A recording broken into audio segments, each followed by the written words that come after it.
Assalamualaikum warahmatullahi wabarakatuh. Selamat malam pemirsa CTV, kembali lagi dalam program talk show malam hari ini. Baik, kami mengajak Anda untuk menyimak topik kami hari ini, yaitu Majelis Adat Aceh menuju Mubes 2018. Langsung saja saya akan memperkenalkan narasumber kita pada malam hari ini. Baik, ada di samping saya Dr. Andes Haji Azhari Bashar, Wakil Ketua Steering Komite Mubes MAA. Assalamualaikum Bapak. Waalaikumsalam warahmatullahi wabarakatuh. Sehat sekali hari ini Bapak ya? Alhamdulillah. Alhamdulillah. Baik, di samping Pak Zahari ada Haji Badruzzaman Ismail SHMH, Ketua Majelis Adat Aceh. Assalamualaikum Bapak. Waalaikumsalam warahmatullahi wabarakatuh. Baik, terima kasih juga sudah hadir di studio Aceh TV. Nah, ini memang mengenai topik kita Majelis Adat Aceh menuju musyawarah besar ataupun Mubes di tahun 2018 ini yang waktunya tidak lama lagi nih Pak Azhar. Ya, begitu juga Pak Badruzzaman bahwa tinggal 2 hari lagi pelaksanaannya akan dilaksanakan pada tanggal 23 Oktober. Nah, mungkin ini juga perlu kita memberitahukan kepada masyarakat, kepada pemirsa di rumah, dengan kegiatan musyawarah besar ini, hal-hal apa, dengan tujuan apa untuk dilakukan musyawarah besar ini.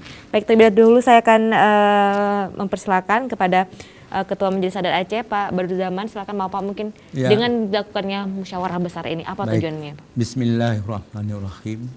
Assalamualaikum warahmatullahi wabarakatuh. Waalaikumsalam. Para pirsawan Aceh TV, di mana saja Anda berada.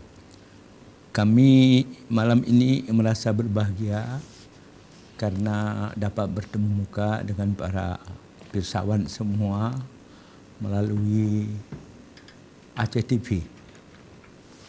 Dan sudah barang tentu kami hadir di sini adalah untuk menjelaskan satu momentum Majelis Adat, yaitu akan menghadapi Mubes musyawarah besar Majelis Adat Provinsi Aceh se-daerah Aceh yang akan dihadiri oleh para ketua kabupaten kota dan juga akan hadir dari para ketua perwakilan Majelis Adat. Ada 10 provinsi di Indonesia akan hadir, insyaAllah. Nah, persoalannya adalah apa latar belakang itu kita lakukan.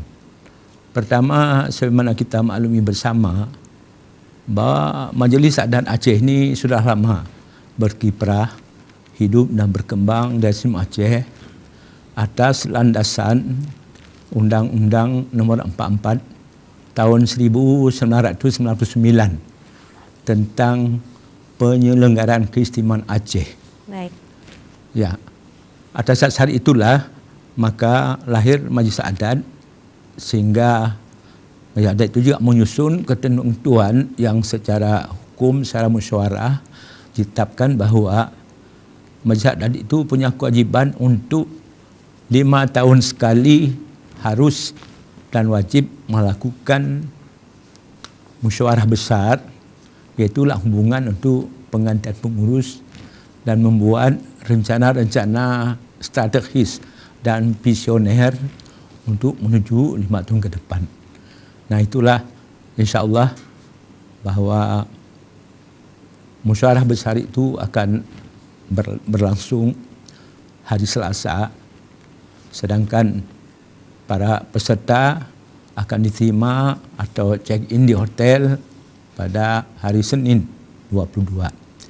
Jadi itulah para pirsawan sebagai suatu kewajiban organisasi untuk melakukan evaluasi apa yang telah kita lakukan selama 5 tahun ini, apa manfaat untuk masyarakat, apa yang sudah dicapai, apa yang belum, apa kendala-kendalanya, lalu bagaimana rencana 5 tahun ke depan dalam menghadapi perkembangan dinamika kehidupan masyarakat yang sangat global, apalagi kita segera sedang memasuki pada era revolusi industri 04.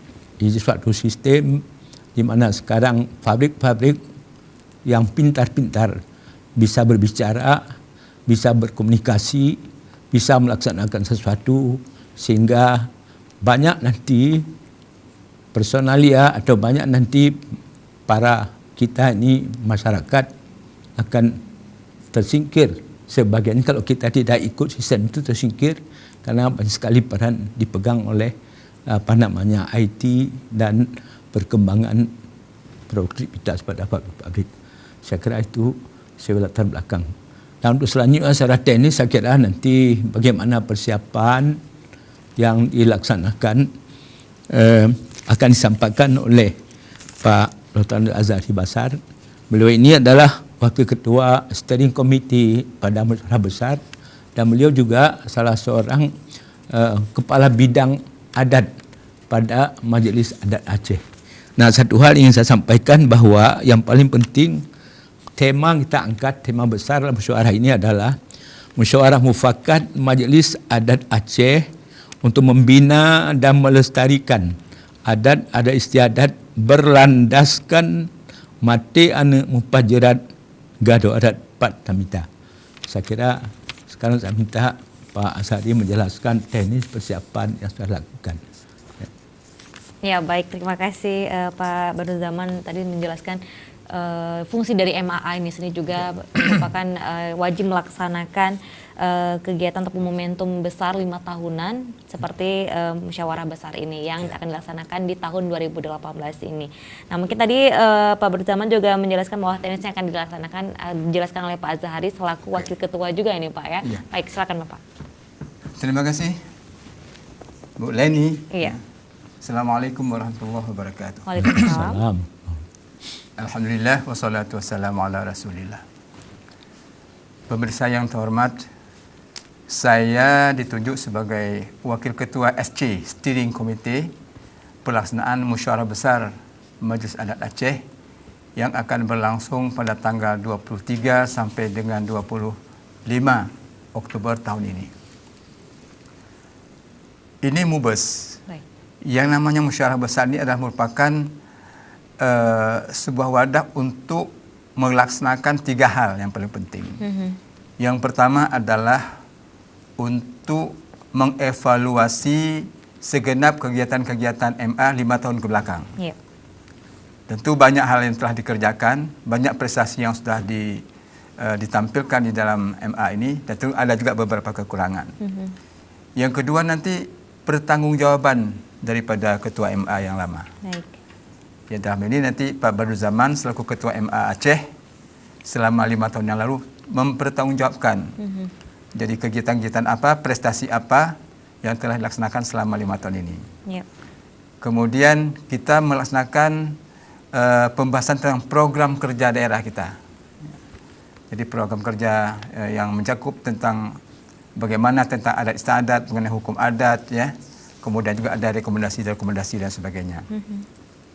Tentu di dalam hal ini nanti akan ada respons dari peserta musyawarah yang pada MUBES ini akan hadir 82 orang semuanya. Cukup besar karena dia dihadiri oleh pengurus di sini, kemudian ada pemangku adat, kemudian peserta dari kabupaten kota dan juga peserta dari seluruh ketua-ketua tingkat provinsi yang ada 10 provinsi di Indonesia. Tadi ada pemangku adat, ya. Apa itu pemangku adat? Pemangku adat itu adalah merupakan sebuah wadah think tank. Di sana berkumpul ahli-ahli adat, pemikir-pemikir yang memberikan masukan kepada lembaga ini, kepada lembaga adat. Dan inilah yang barangkali yang akan kita laksanakan selama musyawarah besar tahun ini. Terima kasih. Baik. Tadi terkait dengan jumlah peserta ada sekitar 82 orang di seluruh kabupaten kota dan juga tadi mengundang 10 provinsi di Indonesia ini Pak. Nah ini dengan tujuan apa Pak mengundang juga provinsi lain, ada 10 provinsi tadi? Ya, itu tentu karena ke-10 provinsi ini merupakan bahagian daripada MAA ini. Kalau organisasi lain pusatnya di Jakarta, tapi yang hebatnya MA ini pusatnya di Aceh, cabangnya di Jakarta, cabangnya di Jogja, cabangnya di Bandung, di Riau dan sebagainya. Itu hebatnya MA ini. Kita di sini yang menjadi pengurus besar, sehingga musyawarah besar di sini, nanti di sana ada perwakilan-perwakilan. Kenapa ini perlu dilakukan? Karena mereka juga akan memberikan input, masukan-masukan terhadap apa saja yang paling penting dilaksanakan oleh MA ini, secara nasional maupun secara daerah ini. Saya kira demikian. Nah, ya silakan Pak. Saya tambahkan begini, kita ketahui bahwa masyarakat Aceh itu bertebaran. Malah kalau istilah kita bantigam dunia. Nah, Baik, bantigam dunia. bantigam dunia. Jadi termasuk 10 provinsi ini sebenarnya provinsi lain juga minta karena seluruh provinsi itu ada komunitas orang Aceh. Di situ malah penuh orang Aceh. Di mana ada orang Aceh, ada kampung Aceh, ada Menasa Aceh. Nah, mereka di luar itu kalau pandangan saya yang saya komunikasikan saya datang sangat kompak dan sangat serius, sangat memperhatikan daerah tempat lahirnya. Nah, karena itu ini kan merupakan suatu hal yang tidak boleh kita perlu kita bangun silaturahmi yang paling kuat karena bagaimanapun mereka punya peran paling tidak 3. Pertama, mereka adalah merupakan wakil-wakil kita di luar. Baik. Yang kedua juga sambil itu menyalurkan rasa tumpah darahnya, tempat lahir, ya itu luar biasa, rindu. Dan kedua, bahwa mereka juga akan menjadi sebagai pioner, pejuang-pejuang untuk mempertahankan dan mengembangkan nilai-nilai budaya kita di luar daerah sebagai agen perwakilan kita. Yang ketiga juga guna membangun suatu komunitas bahwa orang Aceh ini sebenarnya di mana saya bisa berkomunikasi dengan orang, bisa memberikan kontribusi kepada siapa saja kepada masyarakat, termasuk mana daerah kontribusinya ada dan sebagainya. Baik. Dan seterusnya juga dia lebih, menurut saya lebih objektif untuk beri kontribusi pemikiran bagaimana membangun Aceh terbaik karena mereka lebih di luar melihat bagaimana di Aceh. Kadang-kadang tahu di Aceh jangan kena lebih je becut, lebih tinggi becut kan. Tapi kalau mereka lebih murni, yang bagaimana membantu. Jadi oleh karena itulah di sana kita lantik pengurus yang orangnya itu para cendekiawan, profesor, doktor, masuk semua para pedagang, kompak betul. Ya. Artinya masyarakat Aceh, orang Aceh tapi yang mereka bekerja di luar dan berdomisili di luar. Di daerah lain. Baik. Ya. Oke. Beranak cucu. Artinya juga ini memperkuat silaturahmi kembali orang Aceh di luar daerah Aceh sendiri dan juga ini mereka turut diundang kembali untuk melaksanakan musyawarah besar ini. Betul sekali. Dan Pak Baruzaman dan juga Pak Zari, kita istirahat sebentar, kita akan kembali lagi usaha jeda berikut ini, tetap bersama kami dalam program Talk Show. Oke. Pesan-pesan sponsor.